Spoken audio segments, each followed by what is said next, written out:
Guys, നിങ്ങൾ ഇതിനു മുമ്പ് കേട്ടിട്ടുണ്ടോ എന്ന് അറിയത്തില്ല.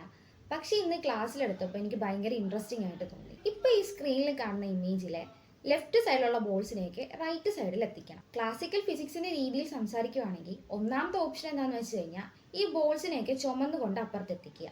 അല്ലെങ്കിൽ പിന്നെ ഈ ബോൾസിന് ആവശ്യത്തിനുള്ള എനർജി കൊടുത്ത് ഈ കുന്നിന്റെ മുകളിലൂടെ അപ്പുറത്തെത്തിക്കുക.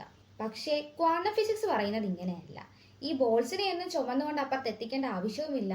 ഈ ബോൾസിന് ഈ കുന്ന് കടക്കാനുള്ള എനർജിയും വേണ്ട. അതല്ലാതെ തന്നെ ഈ ബോൾസ് എല്ലാം അപ്പുറത്ത് എത്തുമെന്നാണ്. അതായത് നമ്മുടെ കയ്യിൽ ഇതുപോലെ ഒരുപാടധികം ബോൾസ് ഉണ്ടെന്ന് കരുതുക.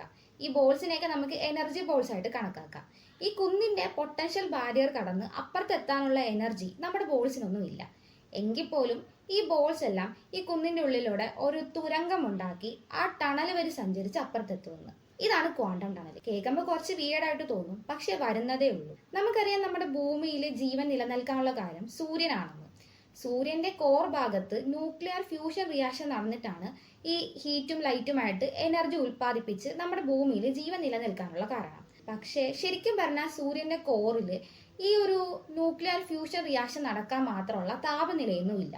എന്നിട്ടും ഈ റിയാക്ഷൻ നടക്കാനുള്ള കാരണം എന്ന് വെച്ച് കഴിഞ്ഞാൽ ക്വാണ്ടം ടണലിംഗ് എന്ന ഈ ഒരു പ്രതിഭാസം കൊണ്ട് മാത്രമാണ്. ഇതൊക്കെ കൊണ്ടാകാം life is not possible without quantum mechanics എന്ന് പറയുന്നത്.